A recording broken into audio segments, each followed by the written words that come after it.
From way downtown Phoenix, welcome here once again to the CTS Sports Podcast. Caleb Bushy, once again, being enjoyed by my Trey group. I mean, that's what Trey stands for, 3. Mr. Franklin Miller and Sam Valenti. Guys, how are we doing? I mean, we're near the end of September. We're going into the busiest sports month of the year. It is going to be exciting. I hope you guys are as amped as we are, but, football has not been great to the state of Arizona, but that's besides the point. How are you guys feeling? I'm feeling good, man. Yeah, Arizona sports is kind of getting underway. We're getting close to the month of October, where all the 4 major sports are starting up. So a lot to talk about this upcoming week and even today. So can't wait to get started with this episode. Yeah, same here, man. I'm excited to get started, but I'm looking forward to the Coyotes starting a play at Mullet Arena. That's what I'm excited about, and we're getting closer, and I'm just the anticipation is building up, so I can't wait for that to happen.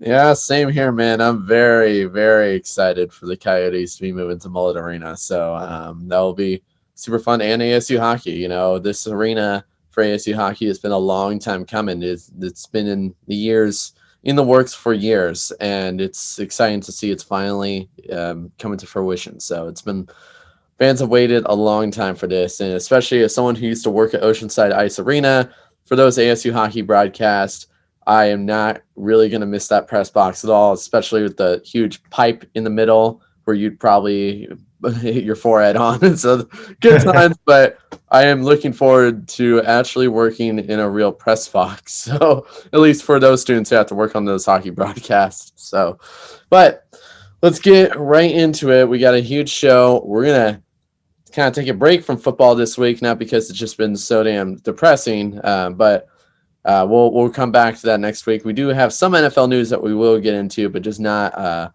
matchup stuff we'll get into this week. We'll save that for next week and mainly focus on the other 3 sports. Before we get started, a huge shout out to everybody, all my friends and fam out in the state of Florida dealing with Hurricane Ian.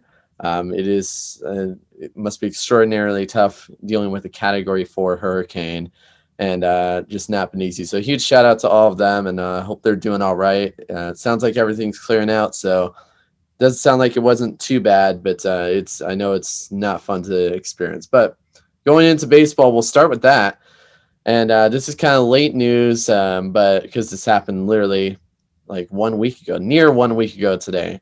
Albert Pujols hit his 700th home run. This is a very exclusive club. Only 3 baseball players have done this before. He connected his second drive of the game, becoming the fourth player to do this in Major League history to make it to this milestone, as the St. Louis Cardinals just destroyed the Dodgers at Dodger Stadium 11-0. It couldn't have happened to a better stadium, of course. And they won Friday night 11-0. Pujols now joins Barry Bonds, who has hit 762 career homers, Hank Aaron at 755, and of course the legendary Babe Ruth at 714 home runs. And this is a very exclusive club to get there. It is, I guess, the top of the top when it comes to record stats. And, this is very historic for Pujols. And a lot of people think, he's getting up there with age, but, getting an accomplishment like this and making baseball history shows that you're never too old, to play the game of baseball. And wanted to get your guys' thoughts. Sam, we'll go to you first on, what do you think of Pujols making history in St. Louis, a team that he's been with the longest? Yeah.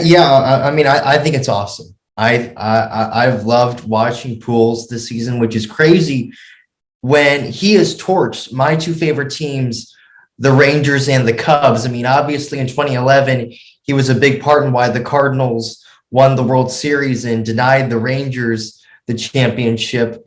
I still don't like David Freese all these years later, but that's a story for another time. And then, of course, Pujols was a noted Cubs killer for years. He would just destroy and mash Cubs pitchers, whether it was at Busch Stadium or Wrigley Field. So, growing up as a fan of baseball, I wasn't a big fan of Pujols because he would just destroy my teams. However, this season, I've been completely rooting for him. I think it's amazing that he returned to St. Louis to do this with the Cardinals. It's now with the Angels, now with the Dodgers.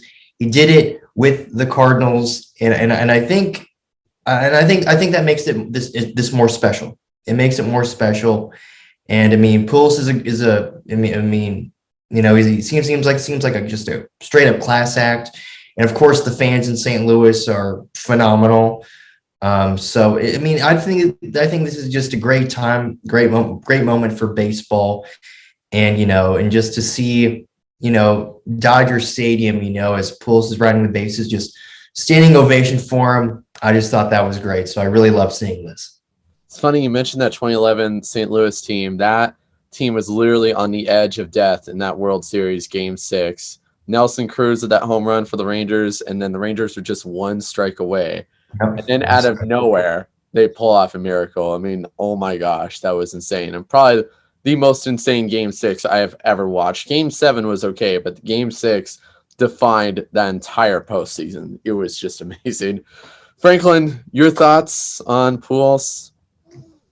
Yeah, man, Albert Pujols, very just as a person that's seen him my entire childhood, almost, actually not even almost, my entire childhood. It's amazing. Just to be up there with Hank Aaron, Barry Bonds, Babe Ruth is true. It's amazing. I feel blessed to really be able to still see him play at the age I'm at, man. And it's what kind of is crazy about it too is his first 12 years in the league, he averaged more than 30 home runs a game or better, or a season. That's strictly amazing. I would say his stats are right there with Hank Aaron as one of the most exclusive power hitters we've ever seen. Not only that, one of the most exclusive contact hitters we've ever seen. I remember baseball coaches, I used to play Little League. They always my dad would even say, hey, if you want to learn how to hit better, watch Albert Pujols. He's so fundamentally sound with how he swings the bat, how he holds the bat, whereas everything is with him in the batting range. It's strictly amazing. So I'm very excited. I'm very happy for him. I'm very happy for Cardinals fans, baseball fans all around the world. It was a great situation to have. To happen, and it's crazy because it's kind of off topic, but it happened on your birthday of all places, Caleb. While we were at the Diamondbacks game, we saw it on the jumbotron, and it was a moment for sure. So definitely a legend, and that will greatly miss when he decides to wrap it up. So I mean, if he decides to play one more year, could we potentially see him catch Barry? Probably not, but we shall see. Yes, we will. And you mentioned my birthday. I mean, we were at the D-backs game when that happened. And they played it at Chase Field because they knew how very historic it was. And, I totally don't mind historic sporting events happening on my birthday. NFL seasons have kicked off on September 23rd. Probably the biggest sports moment that happened on my birthday, though, Franklin, you're probably not going to like this, is that 2011 year, the Cardinals went on to win the World Series. Months before that, they clinched the postseason spot against the San Francisco Giants. And I don't think I've ever seen a more historic moment in Chase Field, the fireworks going off. It was amazing. People didn't leave the stadium until 5 or 6 hours after the game. They were there for a long while. It was it wasn't like a World Series celebration, don't get me wrong, but it was a very, very historic moment where people didn't want to leave. So amazing. Well, moving on to the next thing here. The NFL is finally putting the Pro Bowl out of its misery and dropping the Pro Bowl game. Now, let me be specific here. This does not mean we will not see the Pro Bowl entirely, but it's essentially going to be renamed to the Pro Bowl games. And essentially what it's going to focus on, there's two main things. The skills challenge, which we've pretty much already seen that the past few years. That was kind of like the NFL trying that kind of concept out. The skills challenge will be the first main part, and then the second part, which will be a flag football game. Important to notice, all this will continue to take place in Las Vegas at Allegiant Stadium and in that territory. But I mean, once they got rid of like the Irvin Carter format, I thought that was pretty cool. And then they went back to the NFC AFC. It's like, okay, what are we doing here? Like, it didn't really make sense to me with this going on. And these players, like, yeah, sure, this is a tackle football concept, but they're not going to risk injury. Like, they're not going to actually play. But yeah, I mean, I think this is, like I said, I don't think it's immediately going to solve the boringness problem of the Pro Bowl, but it's a good start. And it's exciting to see. We could see more of the skills challenge emphasis. Flag football, I'm not a big fan of it. I don't think it's going to make any difference unless they had celebrities in that flag football game. That's what I would say. But because I think the MLB has done something similar. But what do you guys think of the idea of the Pro Bowl games? You know, I mean, I'll start, Sam. I think it's a great first step in the right direction because I think the Pro Bowl. I mean, players weren't really taking it seriously in terms of like the competition wise of it all and everything because they don't want to get hurt, which I understand. Like, it's kind of more of a vacation for their families.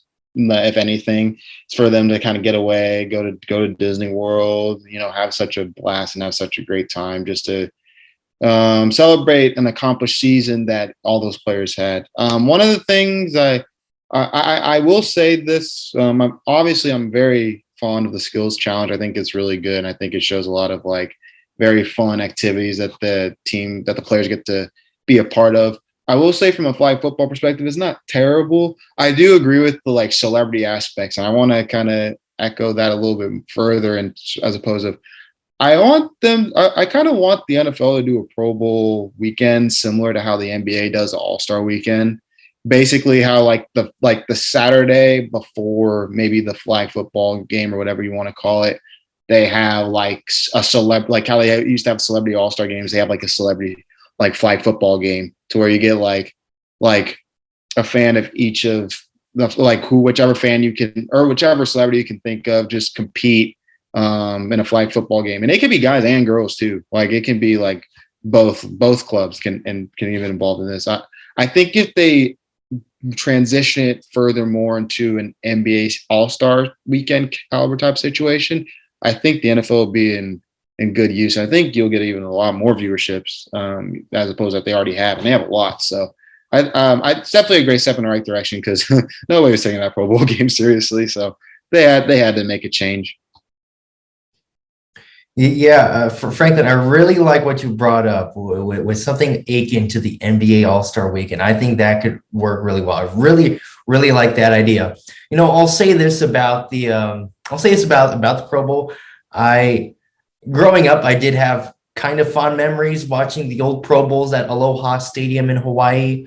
I did have good memories of that. Over the years, I never cared about it, to be honest. Like over the years, I'm just like, who cares? But, if to commemorate the Pro Bowl, I think it's important that we remember probably the best Pro Bowl moment of all time. I believe this was in 2006 when the late, great Sean Taylor, Washington legend, just flat out destroyed Brian Mormon. And I think that's probably my favorite Pro Bowl moment ever. So.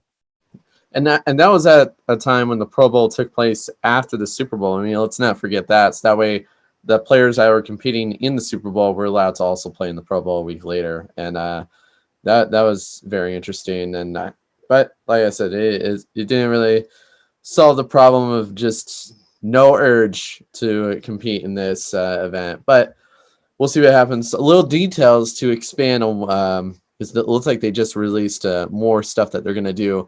The skills competitions will occur the week of the games from Tuesday through Saturday and include non-football activities such as dodgeball, best catch competition, quarterback drills, and including thread the needle accuracy tests. So basically like an obstacle course, like the bound tests as you go through, something like that. But anything that kind of sticks out to you guys that you would want to see that's already coming to fruition, or something that you would have an idea for the Pro Bowl game, something that would be must-see TV? Tough. I know, right? You know what I would want to see, and this is actually, and this would be non-football related, which is what they want to go for. I want to see NFL players. I'm not sure if you watch the show. I want to see NFL players go through an American Ninja Warrior obstacle course. That could be cool. I mean, it shows off their athletic ability for sure. So Yeah. like doing an obstacle course like that, even involving throwing stuff and all that, like accuracy tests, that would be kind of cool if they combined all that into one. But that's just me. Any ideas that you guys could think of? I mean, the only thing that's coming to my mind is like maybe if you just make like a real life version of just like those Madden mini games from the old Madden games that you would play in. I'm thinking probably in like the player career mode or just like maybe it was just in just in the game modes menu, but they would have like mini games in Madden, like kind of like the quarterback accuracy. But maybe if you include like all of them and stuff, I don't know, something like that. I think that could be fun.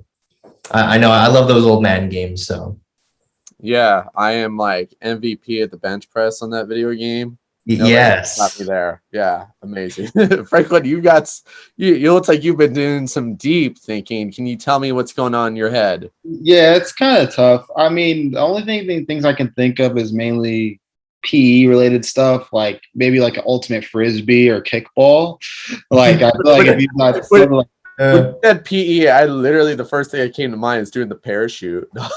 yeah, or you could do like a fitness weight challenge, with like offensive linemen or just tight ends and have like different AFC and NFC like positions like do weight challenges of like different fitness challenges. Whoever gets the most points and most reps wins. I mean, that could be something. I feel like they would take that really, really seriously.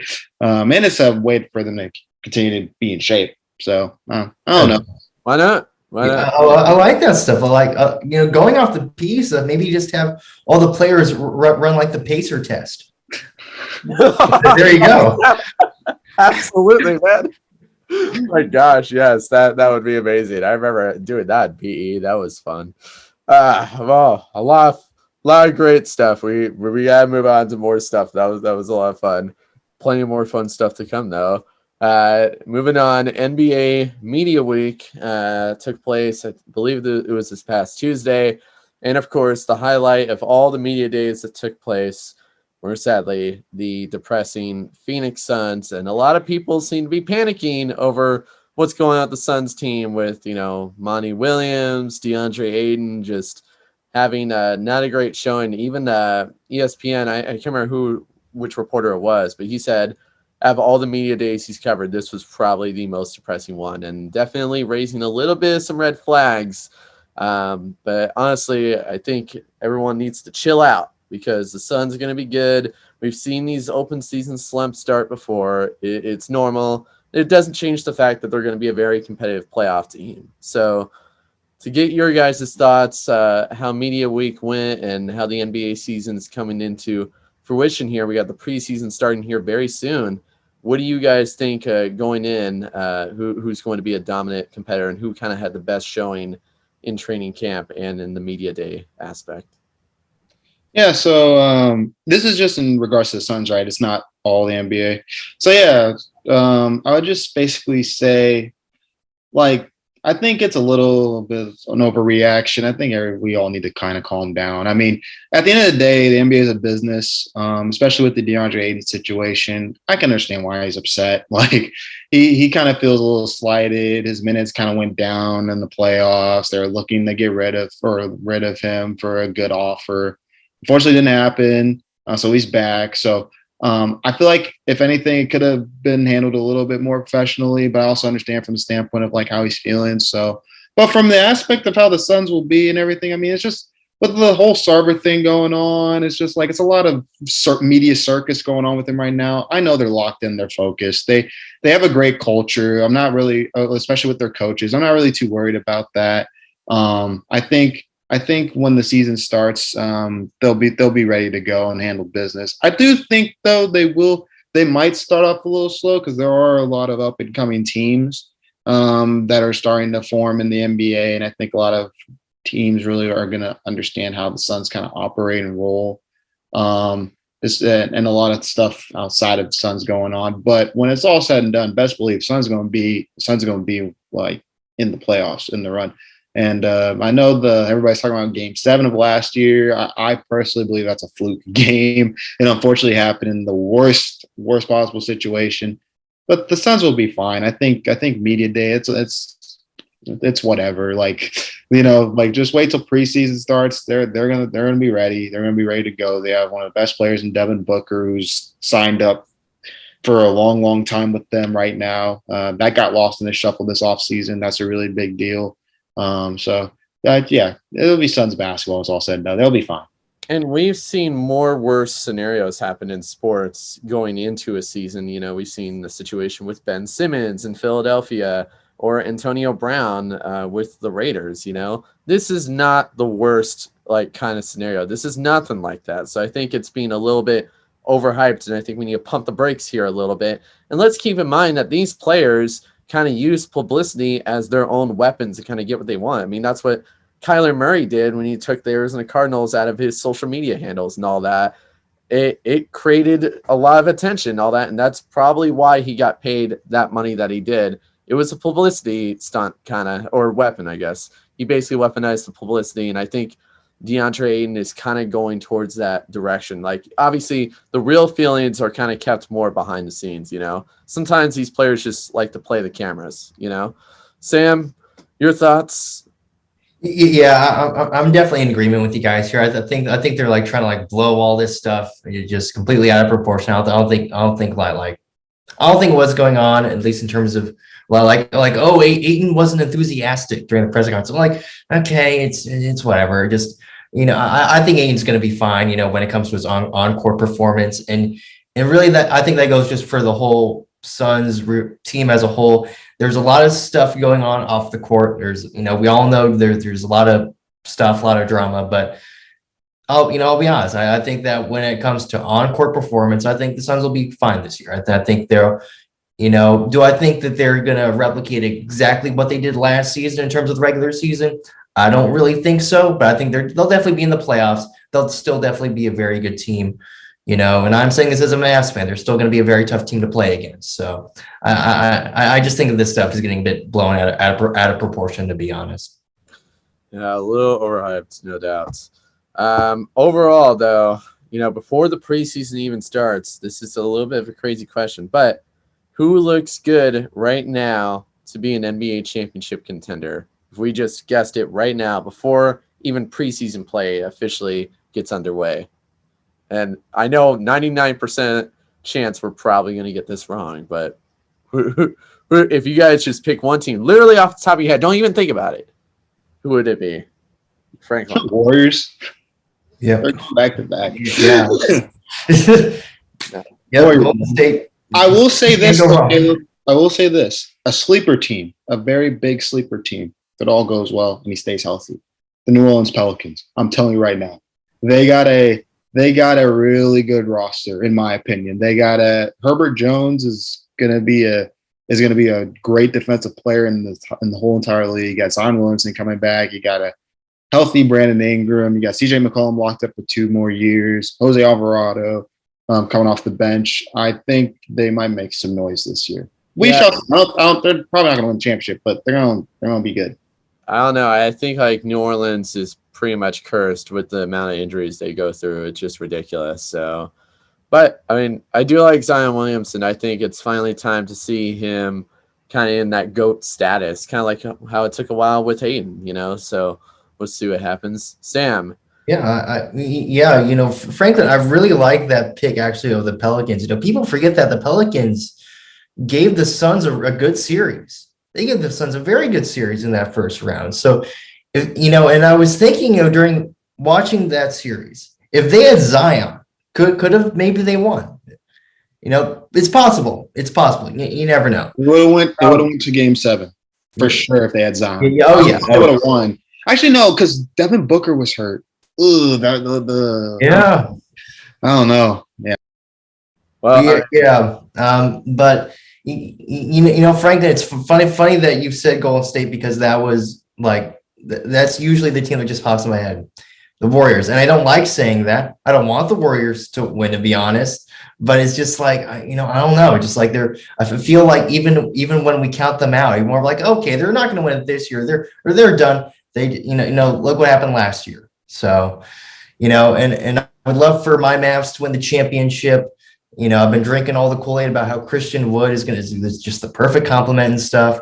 But, unfortunately, we lost Jalen Brunson, and that really sucks.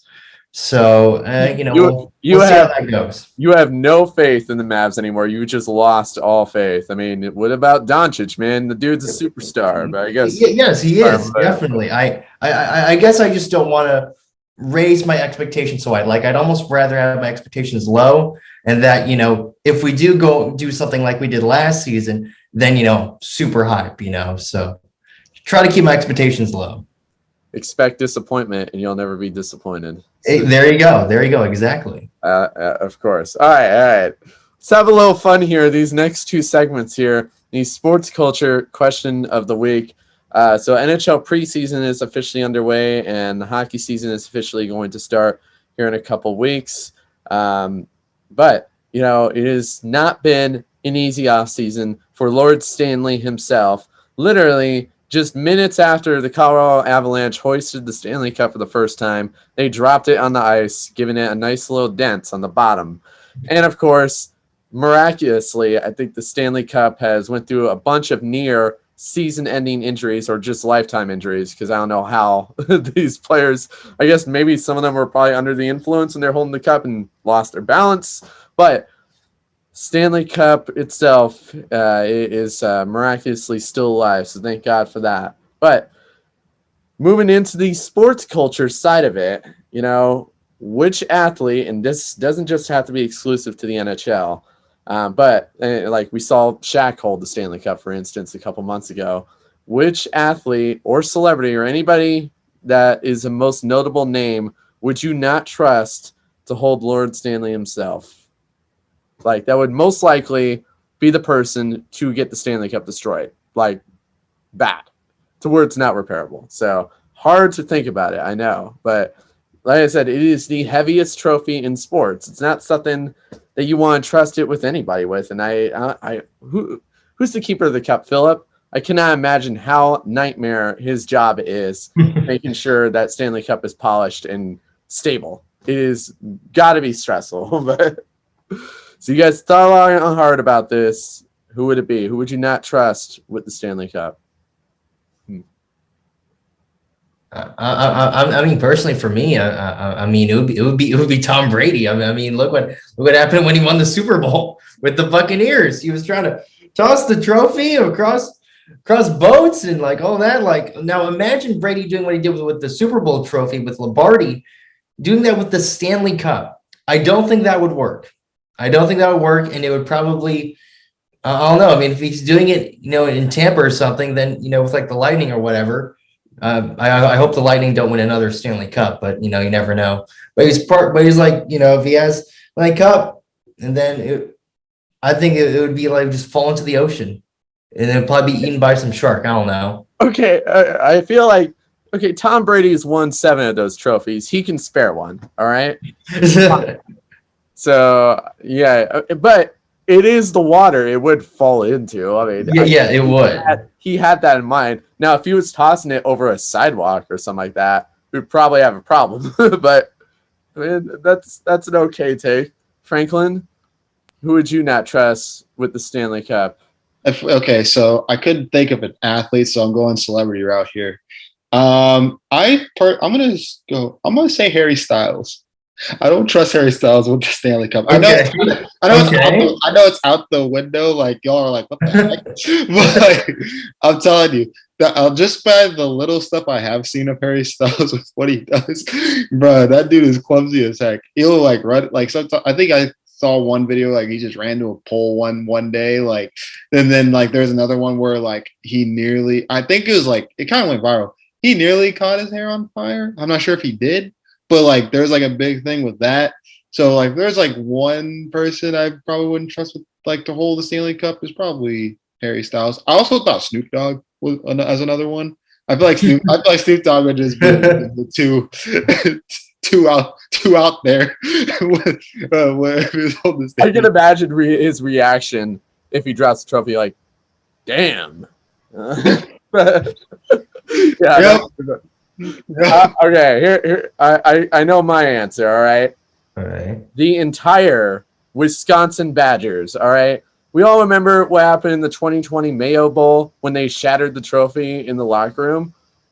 They cannot be trusted ever with any kind of trophy. Like I remember seeing that video. Yeah, it is so bad. They should be banned from holding trophies ever again. Like, no. That was a big no. I wonder how that was solved. Like, did they have to pay for a new one? Like, or maybe they have insurance on that kind of stuff. I have no idea. But that, yeah, out of all the biggest trophy breaks, that was probably the biggest one. And so, yeah, I would never trust any Badger players at all. Just that's a really good one. That, man, I kind of forgot about that until you brought it up.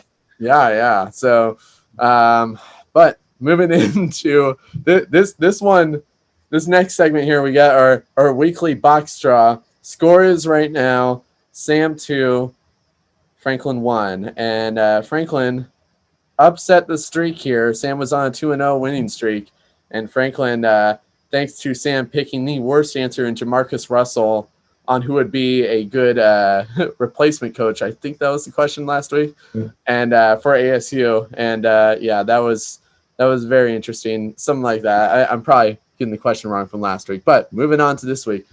Now, this isn't really football related, but it does relate to some news that was dropped this past Sunday. So we all know the Super Bowl halftime show is going to feature Rihanna. So, and this is a very exciting moment. State of Arizona's had a lot of great halftime shows. Tom Petty and the Heartbreakers, Katy Perry, Diana Ross, just to name a few. So here's the surprise question. And keep in mind, as we're taping this, Franklin and Sam do not know what the question is going to be or the mystery answers that await them.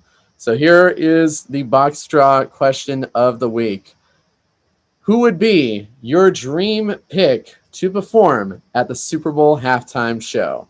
And there are up to 7, count them, 7 mystery answers that you guys can pick. So who wants to go first on picking a random answer? And keep in mind, box draw rules, they have to pick a random answer and they have to defend it no matter how stupid or absurd it is. So Sam, now keep in mind, Sam, we'll have you go first. Some of them are okay answers. There's one that's really, really bad and one that's actually decently good that you will hope you can get your hands on. So we'll see. What's it going to be on a scale 1 to 7? 6. 6. No. All right. This was going to be my pick. All right. I'm going to private message you your answer. Dang. All right. Okay. Well, okay. I won't tell you the answer right now, but he has had a couple rap albums. All right. That's why he's in there. Okay. Wait, I have a feeling I know who it is, but I can't. Okay. I have a feeling I know who it is. Okay. Franklin, on a scale 1 to 7, excluding the number 6, what's it going to be? 4. 4. Oh boy. Oh no. I'm just kidding. All right. Chill. All right. Here's your answer. All right.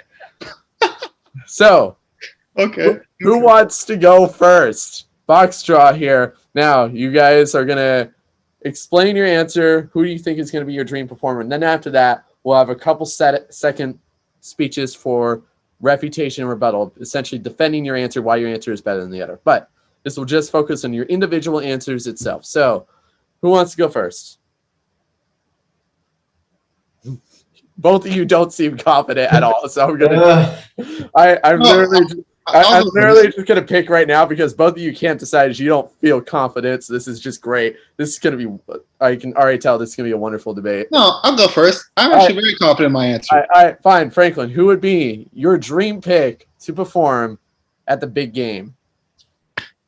Ladies and gentlemen of the people that listen to C-Trace Sports, my pick for the Super Bowl this year is none other than Anna Kendrick and the Bellas from Pitch Perfect. I'll tell you why. The a cappella of this group is astounding. Could you imagine them coming in, just doing a melody to all these different songs of like your greatest hits throughout like the 2000s? Man, you have little kids singing along with them. It's just going to be art. I'm telling you right now. it's gonna be the best thing that you ever hear in your entire life, especially in State Farm Stadium in Arizona. I mean, what better way to do it than like to be out like in Arizona, in like in a dome type of area where the acapella kind of echoes around the stadium, and you get to hear a bunch of different songs that you all love. Like I'm telling you, it's gonna be a thing of beauty. I saw the sign, dude, bro. It's gonna be so great. I'm telling you right now. Anna Kendrick and the Bells from Pitch Perfect is the thing that will make everybody go crazy for. I'm telling you right now. Pitch Perfect was one of the best singing movies of like probably the 2010s that everybody loved. Everybody be going crazy for that halftime show. Arguably might make the top 10 of all time just based off that alone. I'm telling you right now. I like your point, Franklin, that they essentially don't use instruments. Their instruments are their voice. So, and you do have a point. State Farm Stadium, there's a lot of metal material around the outlines of the stadium, so it would echo. So, Sam, who is your dream pick for the Super Bowl halftime show? All right, my dream pick for the Super Bowl halftime show, none other than Shaq Diesel himself, Shaquille O'Neal, the man, the myth, the legend. So I'm going to tell you why Shaq should be the halftime performer. Well, listen, Shaq has made music before. So I think there are some people that probably don't know this. Shaq has dropped albums before, and his music's hype. You cannot deny that, whether you like it or you dislike it. Shaq's music is hype, and I think that's perfect for the Super Bowl. It's the Super Bowl halftime show. It's everyone's watching it. It's a mega huge event. And you get and everyone in the stadium. You get hype. You get the people on the field, people in the stands are jumping up and down. Shaq is perfect for that. He can also DJ too, because he's a DJ, so he can do that too. He can rap and DJ at the same time. I mean, that's great. Shaq also he has a connection to sports, which just makes it all the more fitting. But Shaq is just on his own. He's a legend. Like, even if you don't watch basketball, if you don't even watch sports, you know who Shaq is. Because Shaq's also an actor, in Kazam and stuff, which is a classic movie. So Shaq, he has the entertainment appeal. He has the sports appeal. Everyone loves Shaq, and everyone would love to see it.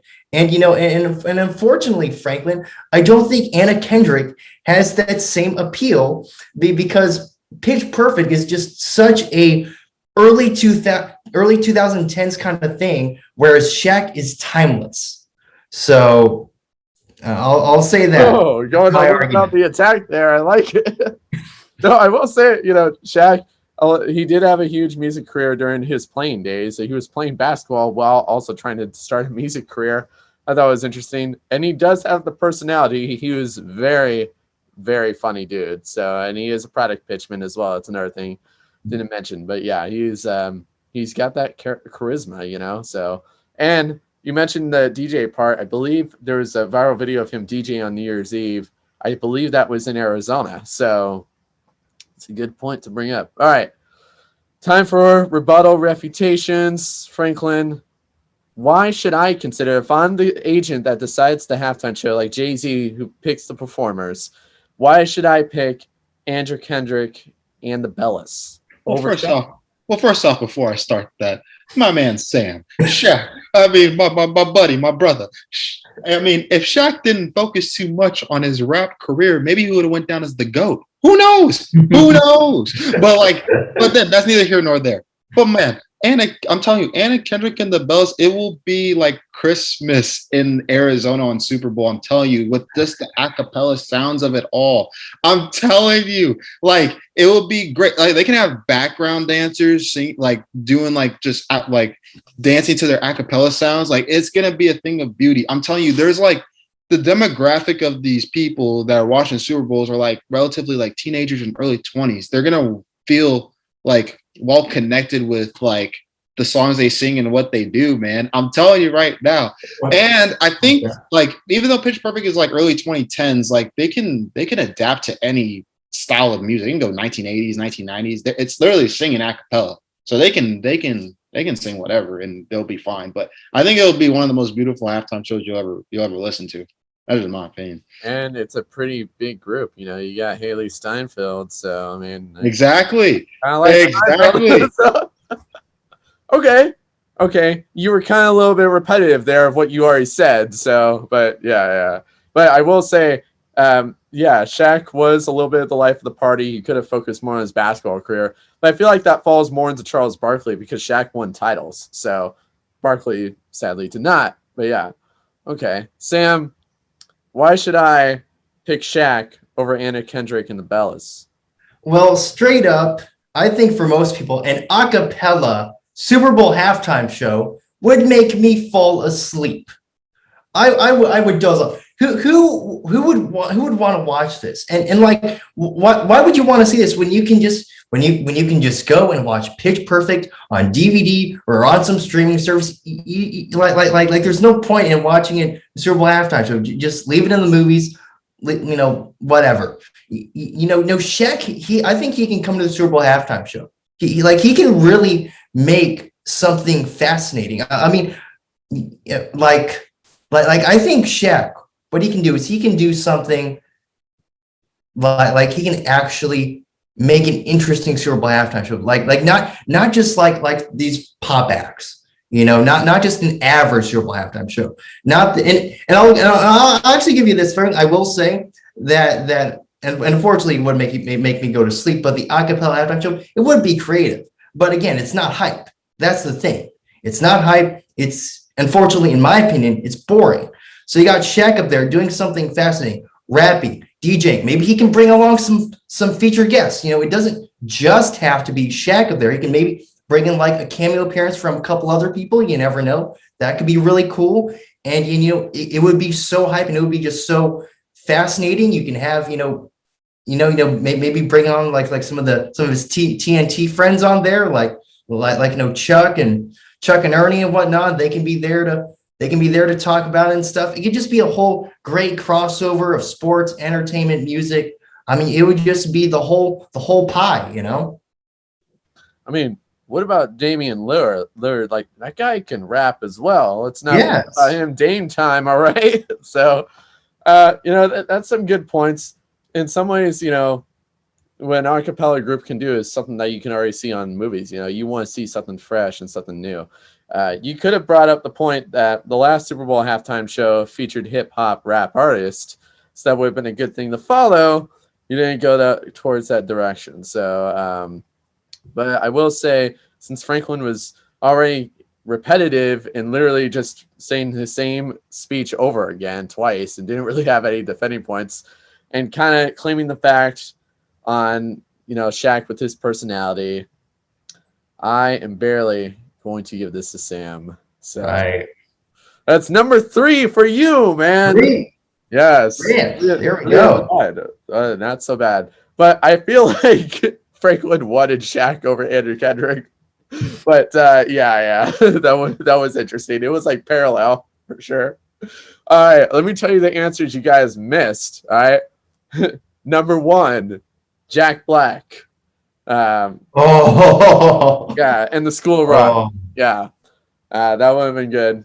Number 2, Weird Al Yankovic, which would have been interesting. Is all he does is just parodies of other songs, which I thought was interesting.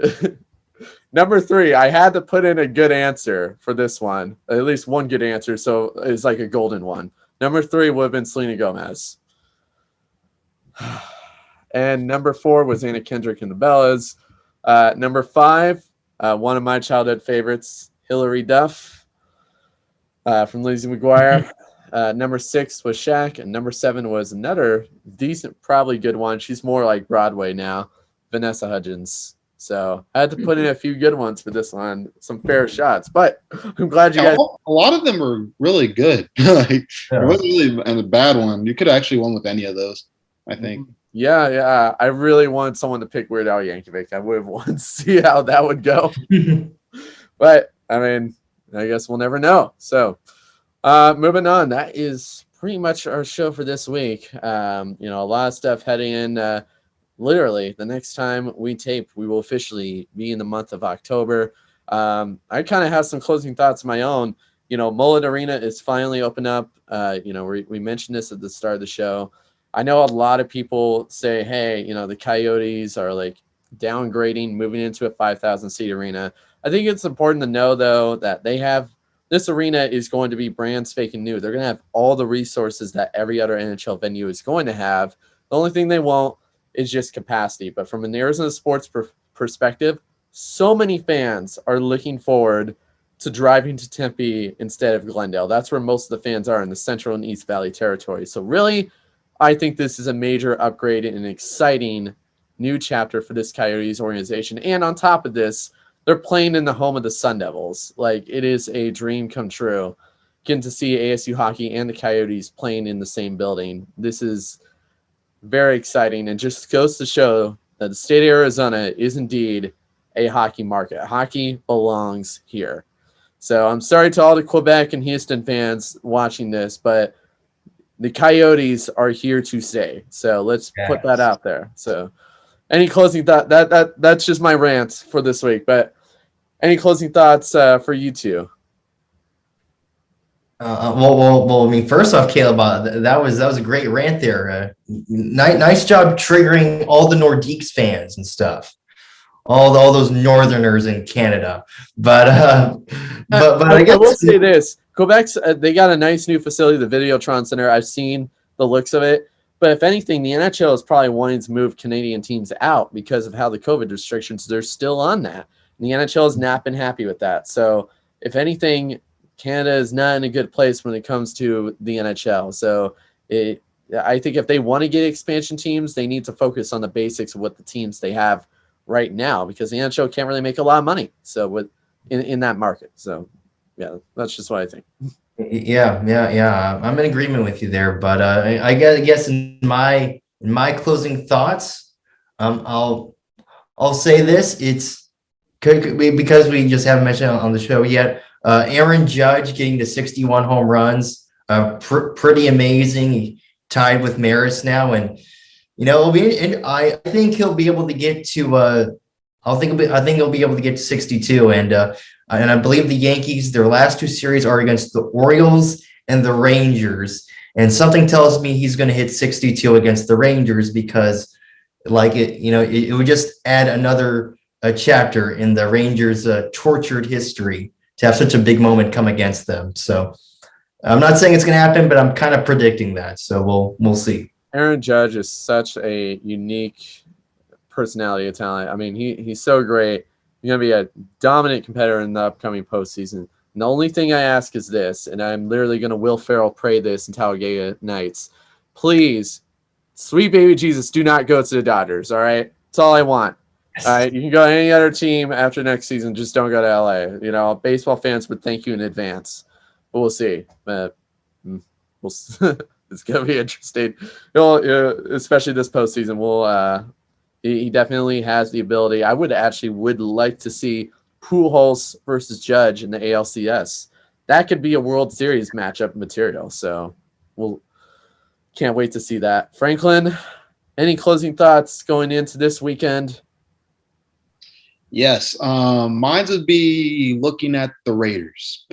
Josh McDaniels, Derek Carr, Devontae Adams, Hunter Renfroe, Max Crosby, all you guys out there. Y'all are 0-3. Y'all need to win a game. Y'all are playing Denver. They're 2-1. They have been struggling, but they've been winning. I don't know what's going on there, but I am shocked that they're 0-3. I am not a Raider fan. I just love good football. And I just pray and I hope to God they can win a game this weekend to finally get on the right foot, because there is so much talent on that team for them to be 0-3 at this point of their time. So that's my rant for the day, because I really, really love good football. So I just hope Derek Carr and that offense can get it together, because they really, really need to get a win right now to get back on the right foot. So my closing thoughts would just be Raiders get a win and go from there.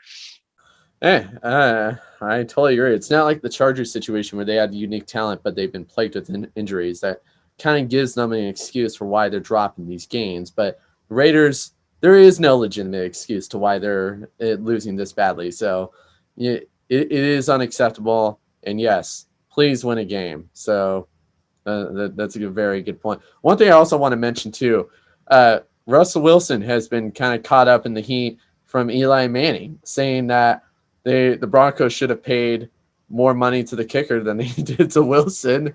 And I don't know. I'm actually shocked to see this is continuing to drag out all this dirty laundry with Wilson. I mean, like I said, we've already established before in this show that, yeah, he could have handled the trade situation better. But at some point, we got to bury the hatchet here and just let this go. He's in Denver now. It's all set in stone, you know? But I think him and Eli were just kind of having fun. They're really good friends. Like, I don't think it was anything too serious, but I know that a lot of fans kind of have this little hate towards Russell Wilson, and not only that, ex-players too. So but Eli's not that. Like, I was just joking around and stuff, but yeah, there is certain aspects. No, I'm sure him and Eli are good friends, but it just only antagonizes like the reaction, fuels up the fire to a lot of fans on social media. Oh yeah, 100%. And that's probably because maybe social media is just too toxic. I mean, no. It's very toxic. Don't go on Twitter. Don't go on Twitter, Caleb. It's very toxic.